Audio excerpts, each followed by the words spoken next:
All right, so welcome to our second processing video. This is going to walk you through the process of writing the code to create a simple little animation.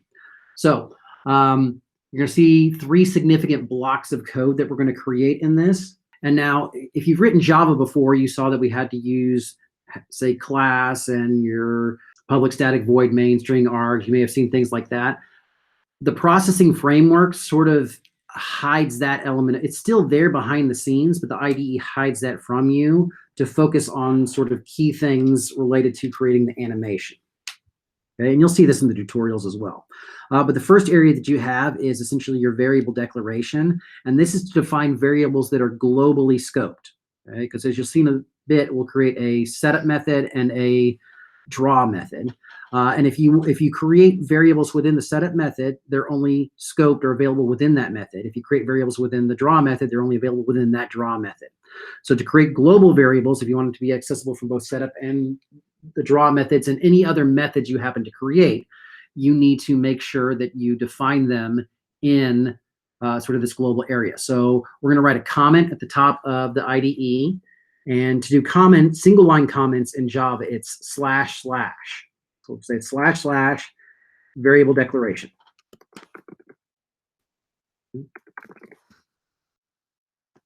And what we're going to do here is we're going to say int space r comma g comma b semicolon. And Java being a strongly typed language, we can't just say, hey, let there be variable. We actually have to declare the data type, okay? Whether it's a float or a Boolean, or integer, any of those sorts of things. So we're saying int, which basically means we're going to create, the data type is integer, and we're creating three variables, one called r, one called g, one called b. And some of you may recognize that that's RGB, stands for red, green, blue, and that's how a lot of colors are, well, that's how colors are defined on monitors. They use red, green, and blue light, varying intensities of that in order to create the lights that you see, or the colors that you see on a monitor. I think it's the opposite of CMYK, which is what you, cyan, magenta, yellow, and black, which is used a lot for printers, okay? And without going in depth into colors, we'll sort of play with the RGB values. Okay, so we've got some variables that are going to be available to us globally. Next thing we're going to do is below that, let's put two spaces just to sort of space things out nicely. We'll say / canvas setup. Now this isn't canvas as in our learning management system. This is essentially to set up the canvas and any additional options for the screen that's going to be drawn or the canvas on which our animations are going to occur. Okay. Below that, we're going to say void space setup, opening and closing parentheses, and then opening and closing curly braces. Being strongly typed, one of the things that you have to do is when you create a method, you have to have a return type. Okay? So if the method, unlike with Perl subroutines where you can just return whatever you want to, when you create a method in Java, you have to say, this is what it will return. Okay? So the void basically means it returns nothing. Okay? And void setup and void draw, those are just things that you sort of have to have, or you should have, in order to sort of define the sketch. You'll see in other examples, there's just different ways of creating different methods. So we got void setup. Inside of those opening curly braces, we're going to hit tab just to make it a little bit cleaner. We're going to say // defining the size of the canvas.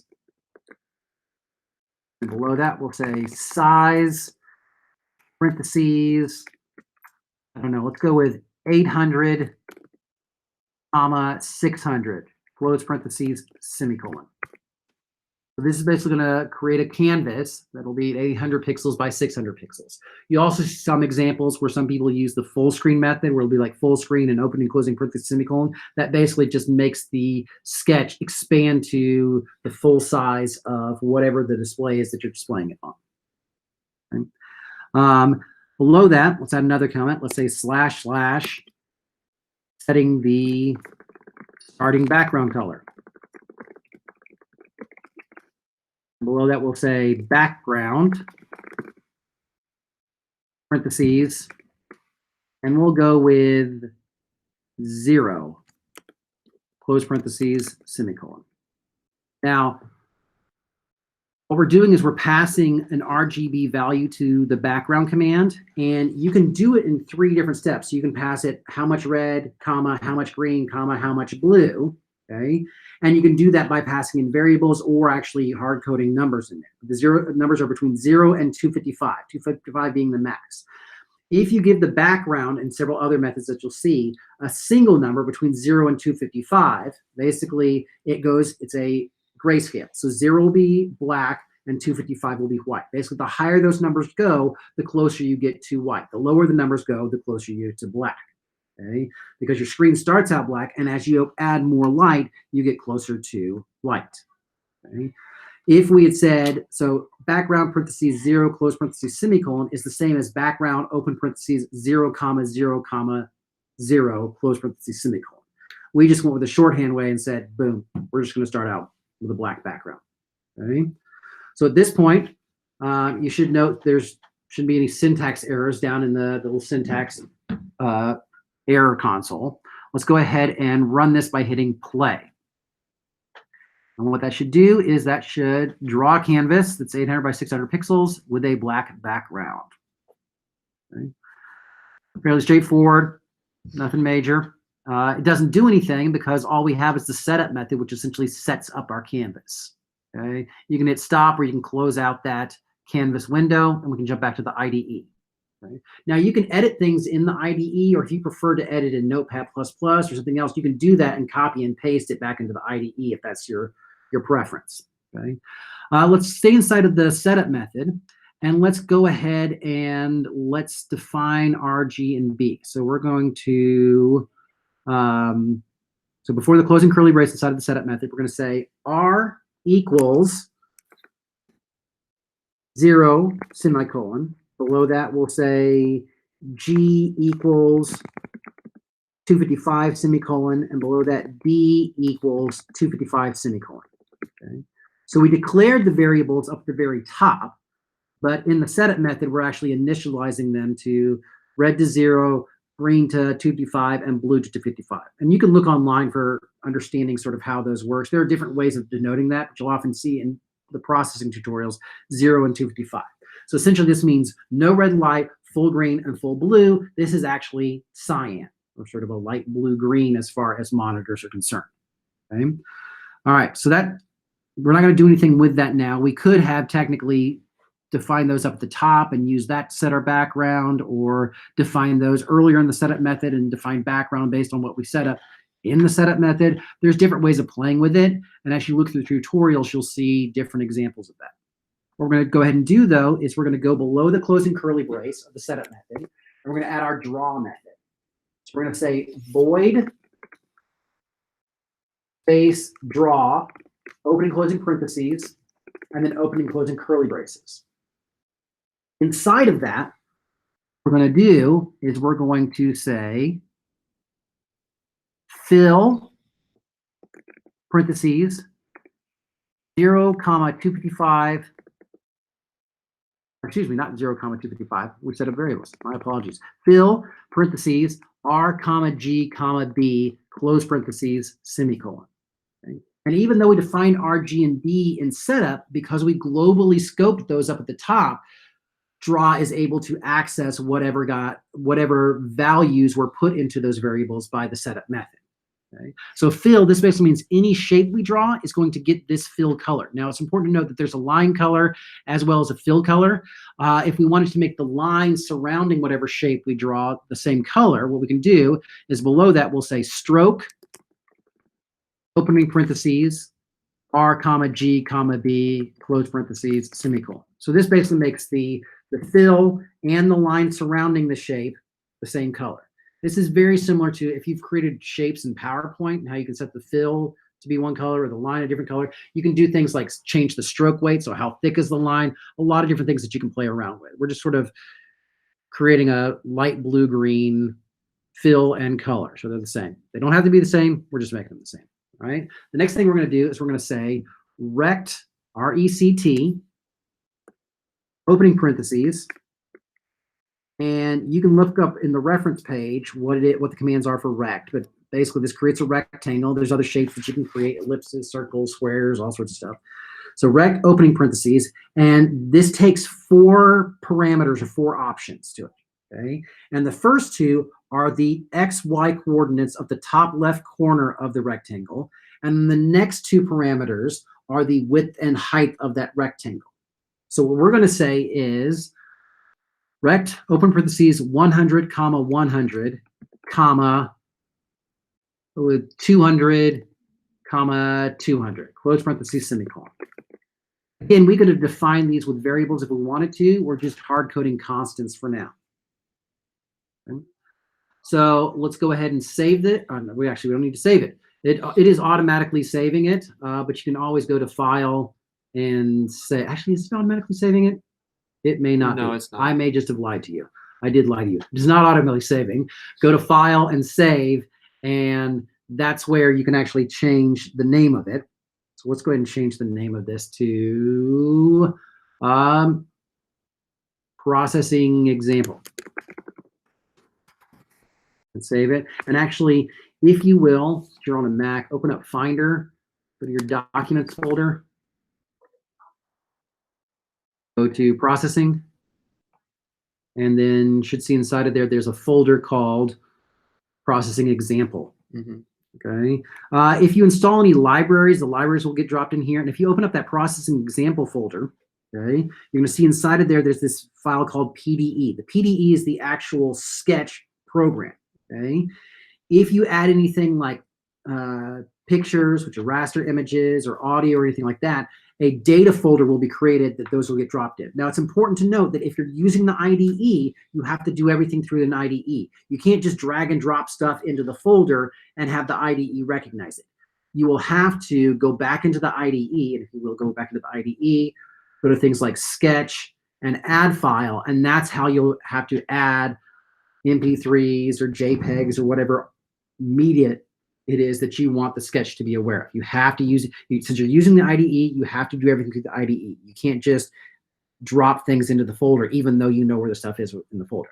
This also means that when you're sharing this with somebody, like for instance, if you're working in a group, okay, you have to put the entire folder in the Git repo to share it. Okay, you can't just share the PDE sketch because processing doesn't like that. The IDE wants everything to be in its structure. So you have to keep everything in that same folder, and you share the folder as a whole. You can zip it up and share it with somebody. You can move that folder to your a Git repo that you have. You can technically, if you want to, you can look online how to turn that into a Git repo. There's a lot of different ways of doing it, but you have to share that folder as a whole to turn it in or to work with others or what have you. Okay. All right. So we've saved it. Let's go ahead and run it, and we should end up with a black background with a light bluish rectangle. Okay. All right. We're gonna make a couple more changes, and then we're gonna stop this video so you've sort of seen the basics. So what we're gonna do now is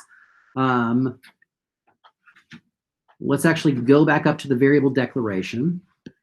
And we're going to, so we have int R, int G, int B. We're actually going to add a couple more things. We're going to actually say, now we could say int space R comma G comma B and list a bunch of different integer variables and define them in the setup. What we're actually going to do is show you how to declare and initialize up here in our global variable block. So we're going to say int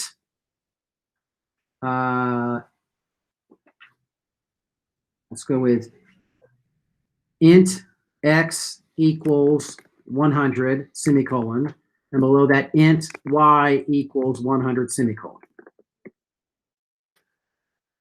We're then going to go back down into our draw method, and we're going to change where we have rect parentheses 100 comma 100 comma 200 comma 200. We're going to change those two 100s to x and y, because those are going to be our xy coordinates of our top left corner. Now you'll need to look at the tutorials to say, okay, for instance, like circles and ellipses, their origin or where you start when you define your XY starting point, that's actually the center of the circle or the ellipse. Whereas with rectangles and squares, it's actually the top left corner. Okay, and the positioning within that canvas, basically, so when we create an 800 by 600 pixel canvas, The top left pixel is 0, 0, and basically as you go horizontally to the right, that's increasing the Y value. And as you go, wait, no, I've just lied to you. That's increasing the X value. And as you go down the canvas, that is increasing the Y value. Okay. So 0, 0 is top left corner, and it moves out from there. Okay. What we're going to do here is we are saying basically when we run the sketch, there won't be any difference. Okay. It'll just use our variables of X, Y. Let's go ahead and run that and show that there's no difference. Okay, we'll close that out. But the thing is, using those variables means that we can then tweak those variables in order to create the animation. Because the draw method, while it doesn't look like a loop, it really is a loop. Okay? It essentially uses old school celluloid style animation, where basically it draws the frame and then it draws it again and then again and again and again and again. And I believe the default is 60 frames per second. It's sometimes changed. You can actually change that if you look at the frame rate option in processing reference. You can change how many frames per second it cycles through. So what we're going to do is we're going to, inside the draw method, for the closing curly brace, we're going to say X plus plus semicolon. We're going to save that and run it. And what that means is every single time the draw method loops, it's going to increase our X value. And you should see slowly that the rectangle is actually moving. Now, what's interesting to note is it doesn't look like the rectangle is moving. It looks like the rectangle is sort of getting longer. It's not really getting longer. What's happening is you drew the background black color, and then you drew a rectangle. And then your draw method is just drawing the rectangle over and over and over again in slightly different positions. Okay, so you're seeing the ghost of the old original rectangles as they are drawn repeatedly. Let's go ahead and stop it. Because if we didn't stop it, there's no way we don't have anything programmatically that stops it. It would just keep drawing that rectangle sort of endlessly, slowly moving off to the right. Okay. And you can see this will change up. Let's go ahead and add a Y plus plus, or actually let's make it Y equals Y plus 5 semicolon. Our X is going to increment by 1. Our Y is going to increment by 5. Okay? So let's save that and run that, and you can see there's a slightly different effect that's occurring. It's basically, it's moving both to the right and down, but it's moving down at a faster rate than it's moving to the right. Okay? But again, it's still leaving those ghosts. Okay? Let's go ahead and exit out of that. If we want it to not leave those ghosts, what we can do is at the beginning of our draw method, so after the closing curly brace, before our fill and stroke and all that sort of stuff, we can say background, open parentheses, 0, close parentheses, semicolon.